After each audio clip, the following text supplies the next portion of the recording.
各位网友，大家好，今天是2021年2月2号，星期二，欢迎大家参加王健每日观察直播2的节目。我们今天的题目有2个，一个是中国人口塌陷已经来临，第二个是地方政府经济目标审慎啊。那么先说人口问题，我们在去年的12月份做过一次啊。那么这次呢，我们也再做一次，因为北京大学光华管理学院的教授梁建章啊，他在这个发表一篇文章指出，虽然国家统计局今年还没有公布这个去年中国出生人口的数据啊，但是现在已经看到的一些地方的这个出生人口数据显示，去年中国出生人口出现较大幅度下降，已经没有悬念啊。那么他认为中国人口塌陷已经来临啊，如果没有办法大幅提高出生率，那么这个下滑将深不见底啊，这是他的一个观点。那么梁建章呢是这个携程网的创始人啊，他也在这个光华管理学院做这个客座教授啊。他在2016年辞去这个携程网 CEO 的职务，就主要拿来搞研究啊，那么他持续的关注中国的人口的问题啊，一个是梁建章，一个是易富贤，还有几个学者，都是体制外研究中国人口问题，他们对中国人口的问题的看法更符合真实的情况啊。那么2021年1月18号，国家统计局举行这个月度的新闻发布会。通常1月份的月度发布会除了公布这个经济数据以外，也会公布上一年社会发展的数据，其中包括什么呢？包括这个出生人口数据啊。其实大家都在等这个数据，因为过去几年的时间啊，那么中国出生人口的问题被广泛关注，因为这涉及到这个老龄化社会的问题。但是这一次呢就没有公布啊，通常这个时候会一起公布。那么统计局局长宁吉喆在记者会上说，因为有这个人口普查啊，那么第6次人口普查11月进行，是第2年4月份公布，所以呢去年的这个人口普查的数据的结果也会在4月份公布啊。那么当然这个讲法不合理，因为现在其实你说人口普查数据按照现有的这个统计模式很快就会知道啊，那么它拖的话肯定是有一些不好看的数据，能往后拖就往后拖呗啊，大概是这样。那么尽管全国的数据没有公布啊，但是根据各个省各个市啊这个已经公布的数据来看，这个去年的数据啊，去年出生人口下跌是肯定的啊，核心的问题不是下跌，核心的问题是跌多少的问题。我们拿这个温州市的数据来看，温州曾经是浙江省新生儿出生数量最多的一个城市啊。2015年全市7岁以下户籍儿童是54万啊，那么户籍儿童总数和新生儿的人数在浙江省都排第一啊。那么2012年浙江省温州市出生人口是14.49万啊，大数就是14.5万，那么达到温州市新生儿的历史最高纪录。然后从2012年就开始啊，就持续往下跌到2016年，2016年有一个新的政策叫二孩政策，就是夫妻2个都是独生子女，可以生第2个。那么2016年1月这个二孩政策落地，那么出生人数开始止跌回升啊，那么一直升到什么时候？升到2018年。2018年这个易富贤的观点是2018年中国首次出现了人口下跌，就是出生的人口低于死亡人口。那么跌，全国跌了大概有100万人啊，这是历史性的下跌，人口下跌。那么在温州市情况也是一样，2018年大幅下跌，跌破10万人，2012年是14.5万，那么到了2018年跌破10万。2020年去年的出生人数继续下跌，跌到多少？73230人啊，那么比2019年减少了，下跌了19%，只有2012年的一半。这就是中国的人，温州市是相对比较典型的一个城市啊。那么这是一个啊。其中温州本地籍的这个出生人口是48357人，减少19.4%。非户籍人口出生是产妇24873，减少18.1%。其中一孩就是一个孩子的是占47.4%。减少15.8%，二孩或者二孩以上，有可能有生第三个的，38467，占52.53%，减少21%。你看二孩已经跌得很厉害了，为什么人口会下降？这是核心的原因之一啊。那么还有几些城市啊，梁建章就整理了一下啊，这是一个非常勤奋的研究人员，他也搜集了几个城市的数据啊。合肥市出生人口新生儿的人数是7.93万，人口出生率1003%，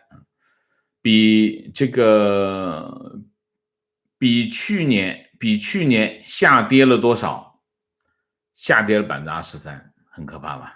合肥市广州市新生儿19.55万这是个1000万大市所以19.55万，那么下降了，比2017年下降了将近10万那么比2019年下跌了约9%约9%这是一个银川它这几个城市还分布还蛮广银川2020年出生下降了11%去新生儿下降了11.9%，将近12%。那么银川在2018年是29956人，2019年是27753人。台州是2020年出生了37420人，那么下降了多少？比2019年下降了32%平湖2916人，下降了21%梁建章这么认为，他说这些已经公布的数据那么新生儿出生的降幅在9%到32.6%之间，再结合其他的因素，可以认定2020年全国出生人口较大幅度下降已经没有悬念，也就是说出生人口塌陷已经真的来临了那么原因是什么？第一个原因就是二孩堆积效应减少。2016年开放这个全面二胎这个政策，到2016年到2020年已经有5年时间了已经5年时。那么5年下来之后，这个育龄妇女的人数开始减少，那么这是2020年新生儿下降的其中一个原因。那么另外还有一个原因，什么原因？这个研究人口发展的马里兰州社会学系的陈飞念说他说中国的人口结构有一个特点，什么特点？黄金育龄的年龄段妇女这个25岁到29岁这个到那个30到34岁，这是个黄金段，就是25到35岁之间啊，这是个年龄段。这个年龄段比下一个年龄段整个人口少了1%，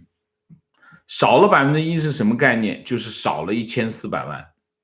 啊。那么这个年龄段的人口突然减少，意味着什么？意味着这个中国未来的生育率会持续的走低啊。那么他说，就中国而言，中国老龄化发生的速度比世界上其他国家要快得多，因为中国的生育率迅速下降，死亡率也迅速下降啊。那么老龄化的压力随之而来，不仅会在经济层面产生影响，也会产生这个很多社会的问题啊。那么就算现在政府要去挽救这个生育率，应该也于事无补。他是这么认为，这未来一段时间这个生育率起不来，因为人口少了，你这个人口是个基数啊，所有社会因素里面人口是个基数啊。梁建章也这么认为，他说2020年出生人口虽然是近几十年来最少的一年，但是很有可能是未来几十年出生人口最多的一年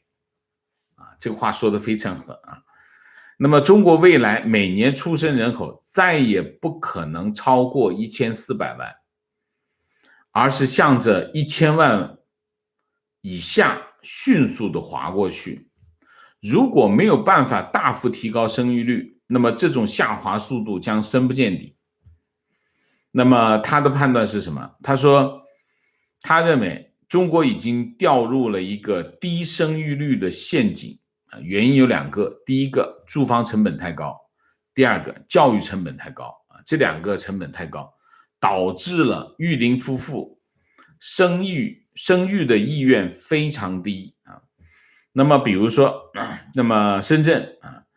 圳的房价收入比是35.2，也就是说，对于深圳的普通家庭来说，不吃不喝平均要35.2年才能买一套房。上海、北京收入房价比是25.1和23.9，那么房价极大的压抑了城市夫妇的生育意愿。那么目前生育率普遍高于中国的欧洲国家，那么他们拿 GDP 1%到5%用于补贴家庭啊，大概是一个这样啊。那么这个家庭补助占 GDP 每提高1%，生育率可以提高0.1%啊，这是一个。这还有一个就是易富贤现在在威斯康星大学做研究员啊，他这个大国空巢一本书很有名啊。那么他是这么说，他说他最近呢在推特上啊也说，他说以东北为例的东北呢80年代呢占中国的 GDP 的13.1%， 80年代啊，到了2010年降到了多少？降到 9.1%， 占全国 GDP 啊。到了2020年，就去年，占多少？5%啊。那么其中一个原因是什么？其中一个原因就是老龄化。那么如果等到其他的省也达到了东北的这个年龄结构，那么它经济增长的水平，其他地方的经济增长水平，可能还不如东北现在啊。那么全国的经济增长的情况是可想而知啊。他这么说，他说中国原来预计2021年就从今年开始到2035年经济要有 4.5% 的增长率啊，因为他要35年要翻一番，那么也就是说每年要增长 4.7% 啊。他认为从人口的角度出发，这个可能性很小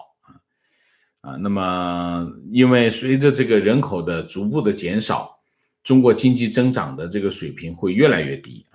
他大概是这个看法。那么我们可以看到2点啊，第一点，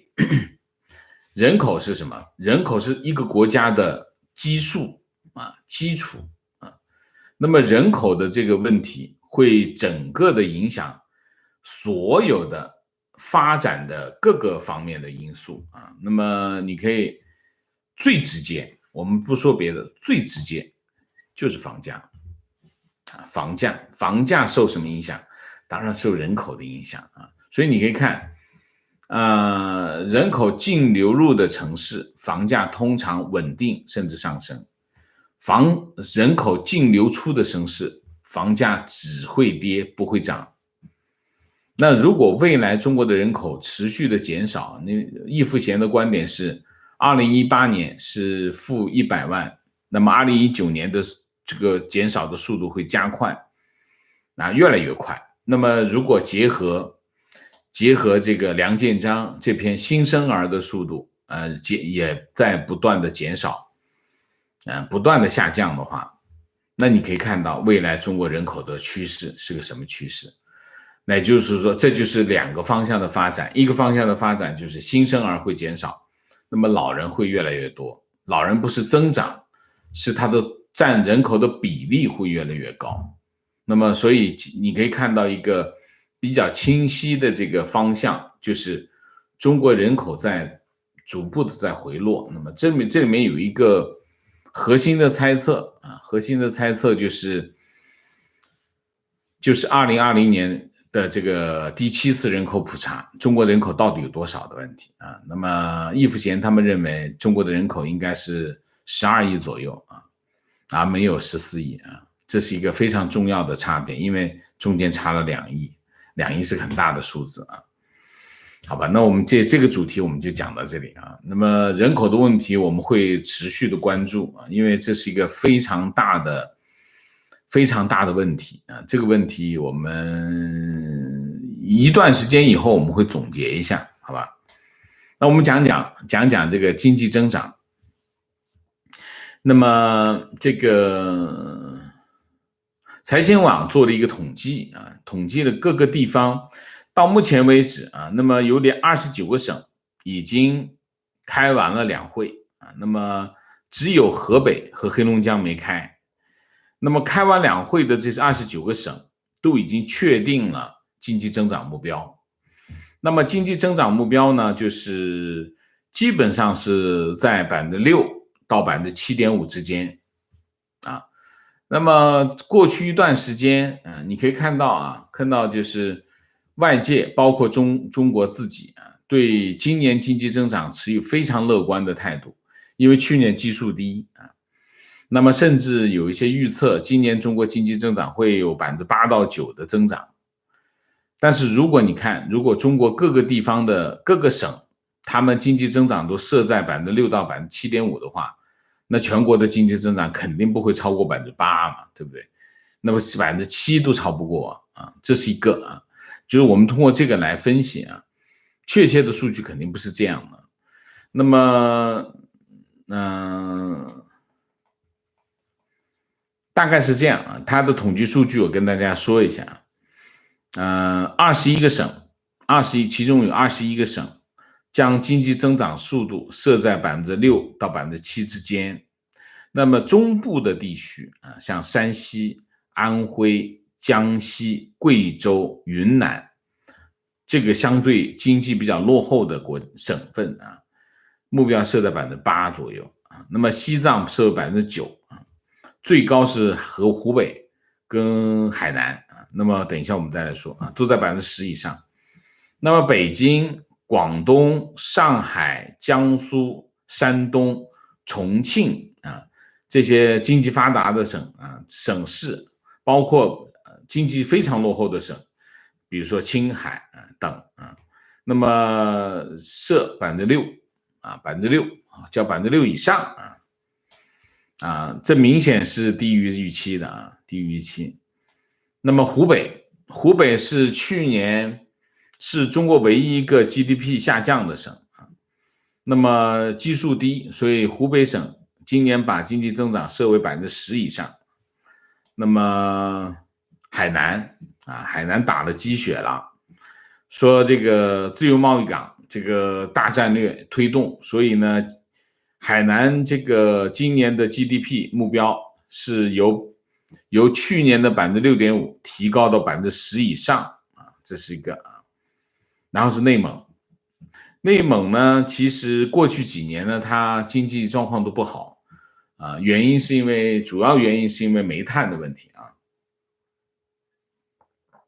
那么这次呢？这次把目标啊是这个设为百分之多少？我看一下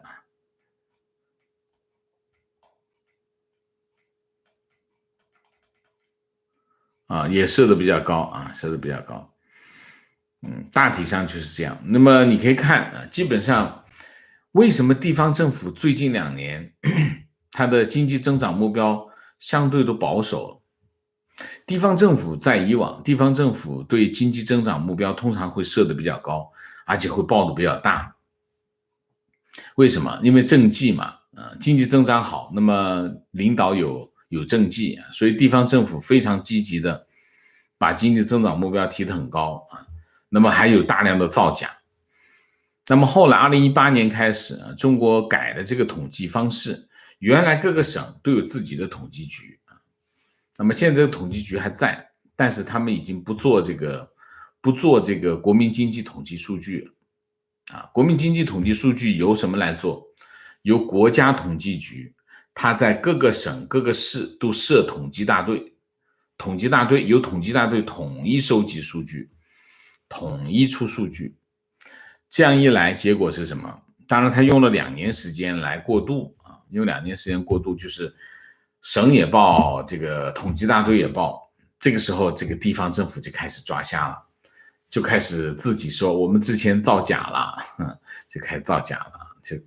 现在就慢慢的呢，地方政府就不大敢，因为统计数据不在他手里了，不在地方政府手里，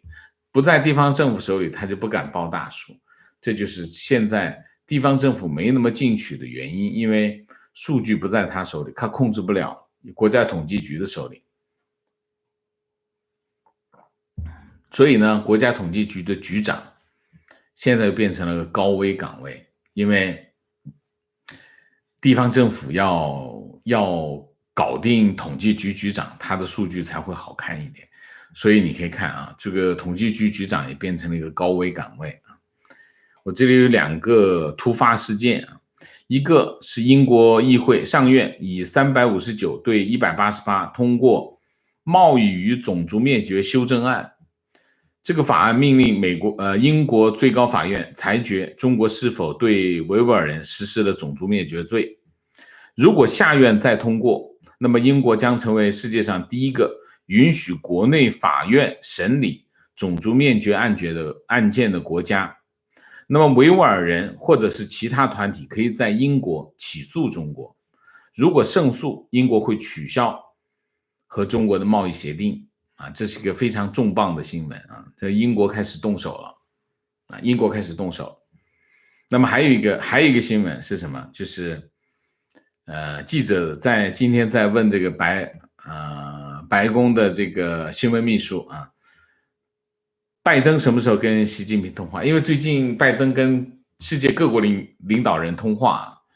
通了很多电话啊，一直就没有跟中国领导人习近平通话。就问拜登什么时候跟习近平通话？回答：拜登上任2周，还没有安排什么时候通话啊。这就是一个跟大家播报一下，好吧？那我们今天的主题就讲到这里啊。总结一下，第一个，中国人口塌陷的这个情况。已经来临了啊，所以大家在未来的社会和经济发展的预期当中，要把这个因素放进去考虑，而且要把它放到一个非常重要的因素里面去考虑，这是第一个。第二个，中国的地方政府对今年经济增长情况相对审慎，从而对这个外界那么高的预期，其实是一个反面的证明啊，反面的证明。然后就是英国通过这个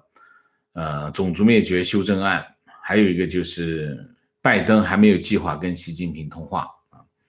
好吧，那我们今天的主题就讲这么多，我们下面进入互动。进入互动之前，温馨提示，请大家点赞啊，请新来的网友订阅，请大家加入我们的会员，支持我们做更好的节目。那我们进入互动之后，请大家不要聊天，4个情况、问题、观点、情绪，好吗 ？OK， 我们今天看看大家有什么高论。人口问题很重要啊。明谢刘艳，谢谢三门高，谢谢老师辛苦了。Charles Chen， 谢谢。观点 ：CCP 对待人民的思维就是人口多底子薄，从来没觉得人才是一个国家真正的财富。人当然是非常重要的财富和资源，人口一直是重要的资源和财富啊。情况，我身边的年轻人都说买房、养孩、生病、医疗、教育、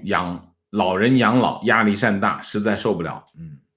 观点，除了住房和教育的压力，还有职场对育龄妇女的歧视，也造成了许多女性放弃生育啊。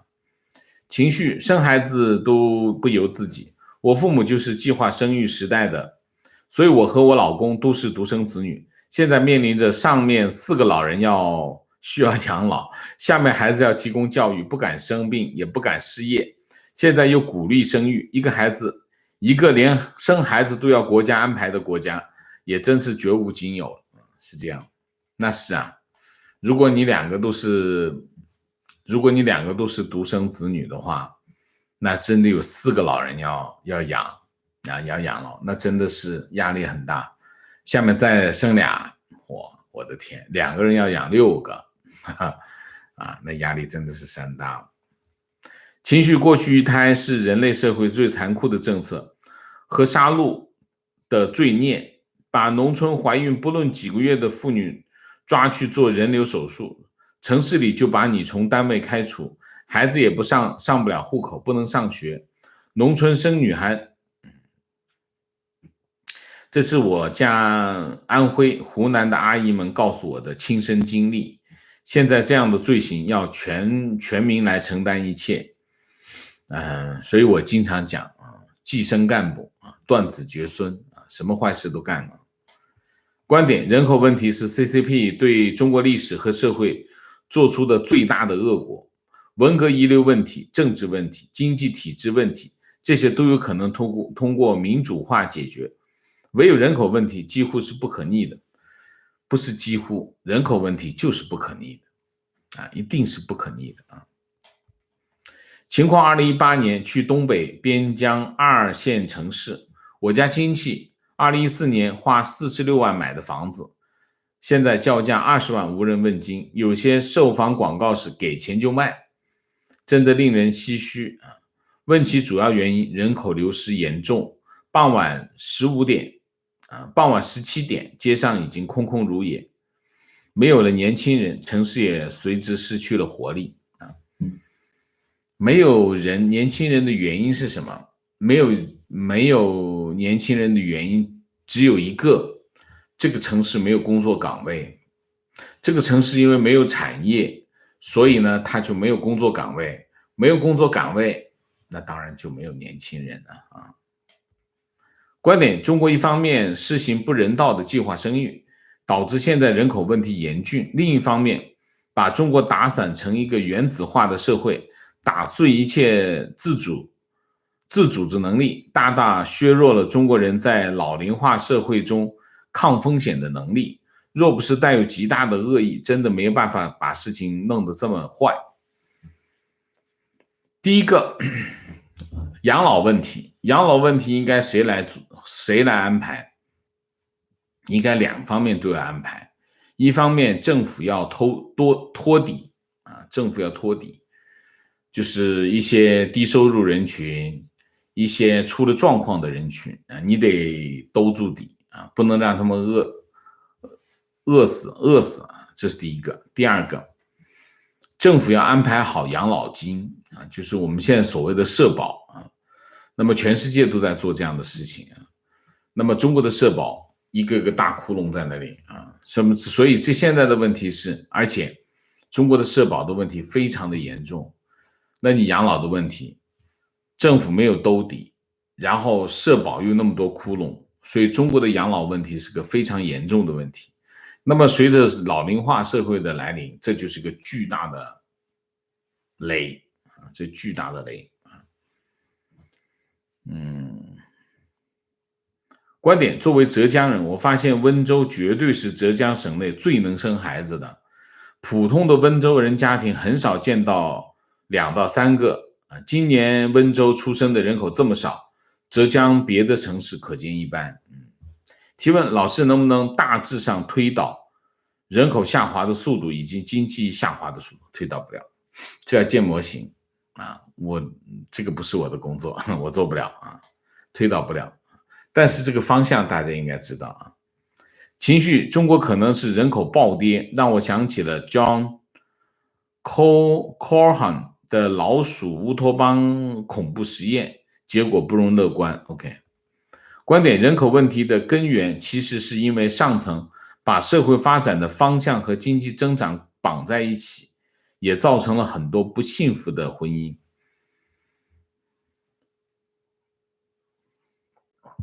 计划生育这件事情反映的是什么？反映的是2个问题。第一个问题，中共无能啊，他认为人口是负担，就是嘴啊，一张张的嘴，喂不了这么点粮食，喂不了这么多张嘴，所以让大家少生一点。这是中共，第一个是中共的无能啊，这本来是人口是资源。人口多，那你有市场，有需求，有需求，你还怕没供应嘛？但是中共的生产力非常的落后，所以它解决不了这个问题，这是第一个问题。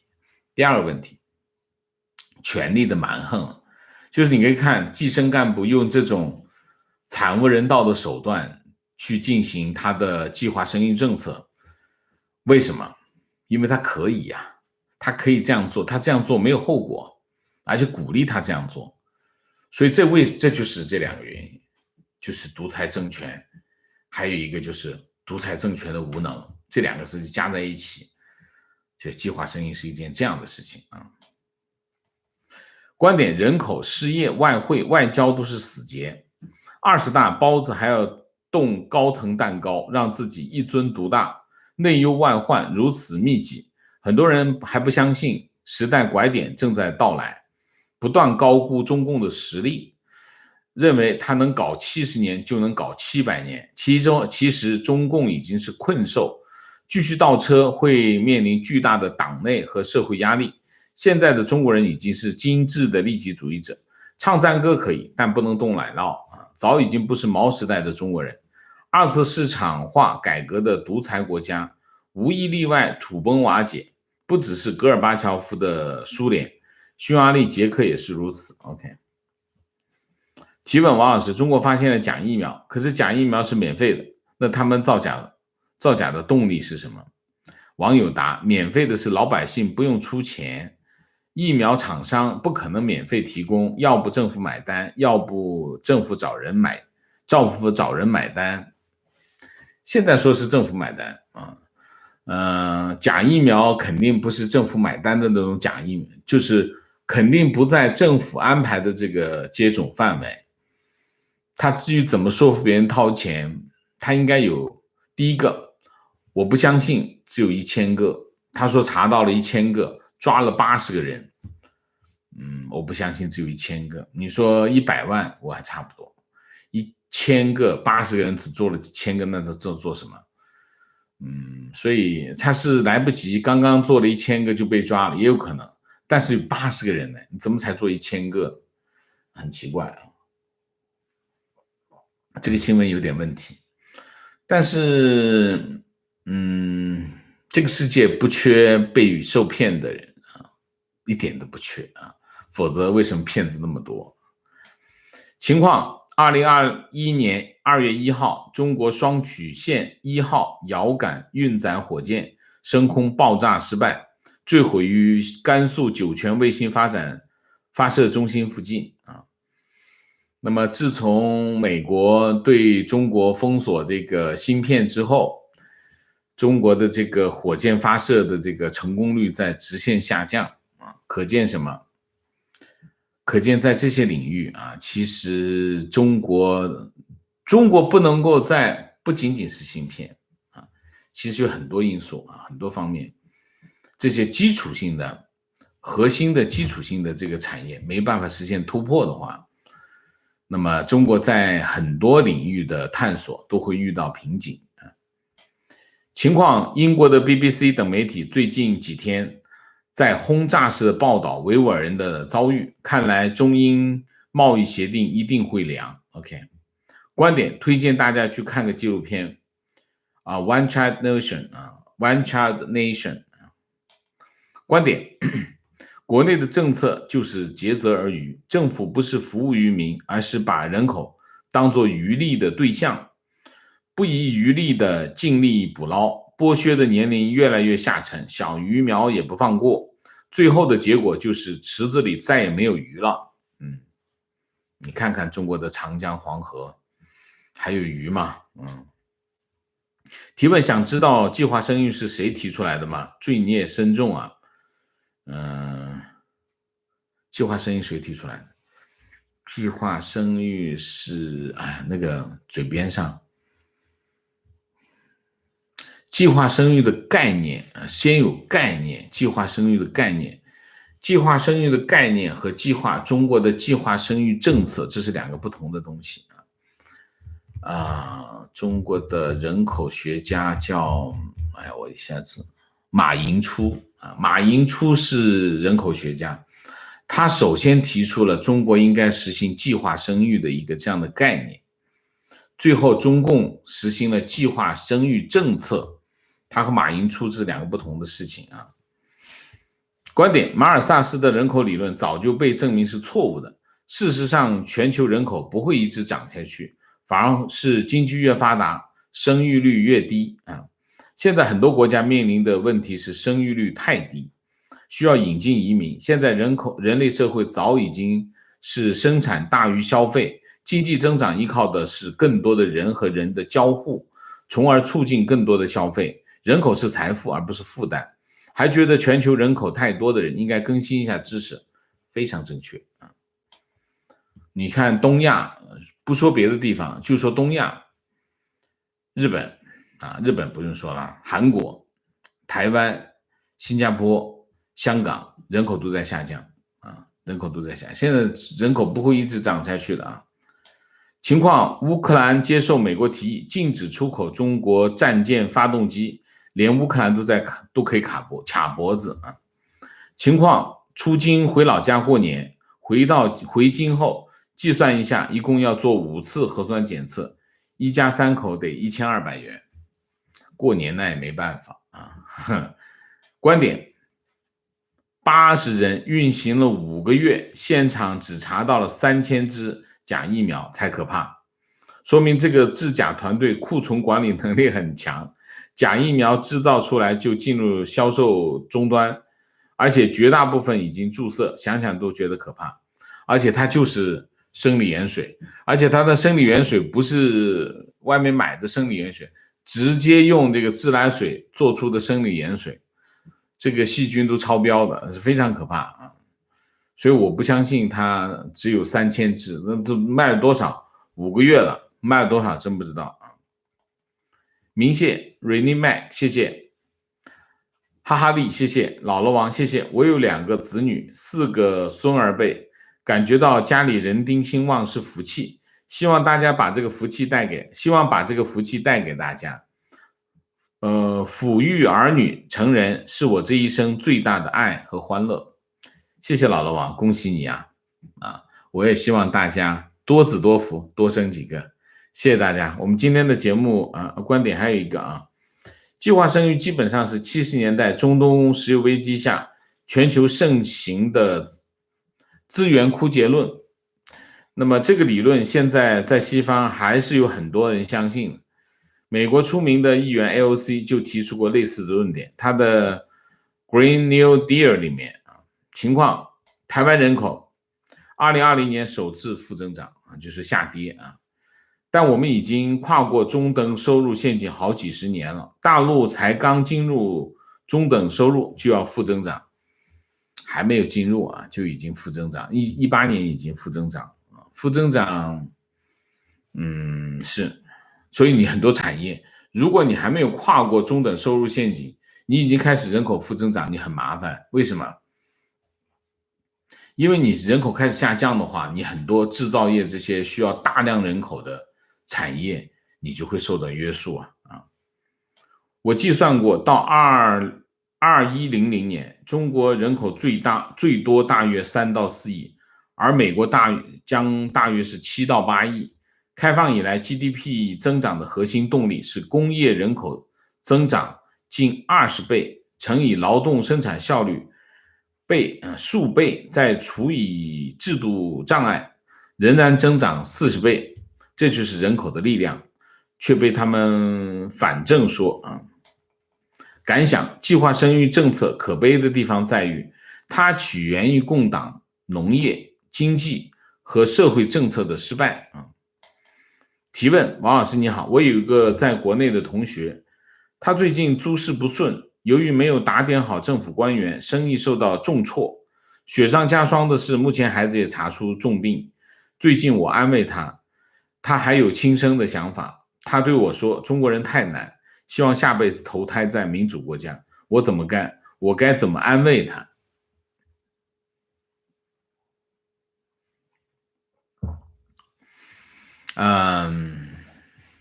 遇到困难，每个人都会遇到困难。那么我们的朋友遇到困难，我们应该帮助他。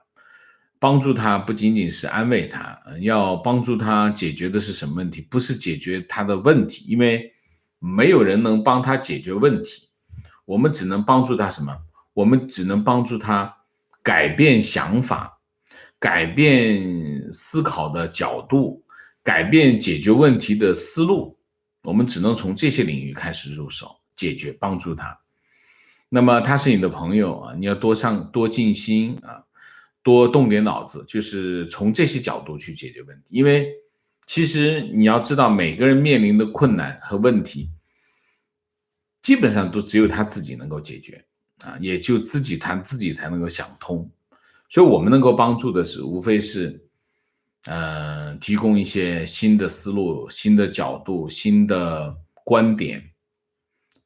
当然，其实最重要的是什么？最重要的是你要站在他一边，你站着他一边就够了。很大部分情况下，你站着他一边，听他倾诉就够了啊，这个很重要啊。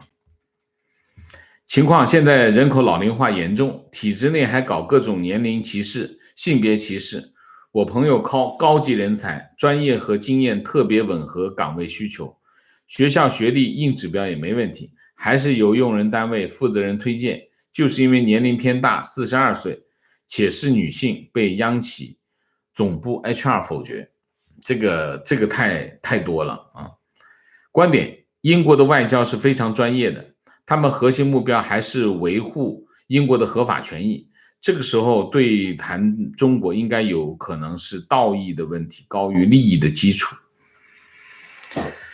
英国的立场你可以看一下啊，就是说当英国开始实施这个 BNO 的这个计划的时候，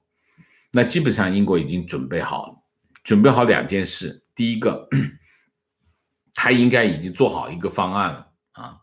包括这个就是整个的剧本，他应该已经做好了。因为英国在这个方面是非常厉害的啊，非常厉害。那他之前你看，英国方面其实之前是很低调，他开始做各种方面的准备啊，这是第一个，就是他已经做好了准备了啊，做好所有的准备，就是英国国内的。就是各派的政治已经统一了，就是基本达成了共识，要做这件事情啊，这是第一个。第二个，英国肯定也是跟美国已经协调好了啊，这个他要会做什么，包括应该中国方面的一些反应，他都已经预期到了。所以，在这个问题上，在香港问题上，我觉得啊，就是说。英国跟中国之间的问题，首先是香港问题。因为有了香港问题啊，英国才会改变对中国的态度。所以其实你可以看啊，新疆这个问题不是因为有新疆问题，新疆问题已经发生了很长时间，为什么英国没有在这个问题上出声发声？原因是什么？原因是第一个，这先是美国人提出来的，美国人先把这个事情提了头啊，这第一个。第二个，英国跟中国之间的关系应该是已经破裂了。那么才会有这件事情。这件事情跟香港的事情是因果关系啊。观点：随着中国人口的急剧衰减，唯一正面的因素是中共也将退出历史舞台。OK， 还有一个，阿里巴巴创始人马云被中国企业家领袖名单中删除那就是跟红顶白呗。好，我们今天的节目就到这里，感谢大家的参与，我们下个节目再见。再见之前，请大家点赞，请新来的网友订阅，请大家加入我们的会员，支持我们做更好的节目，做更好的自己。谢谢大家，谢谢。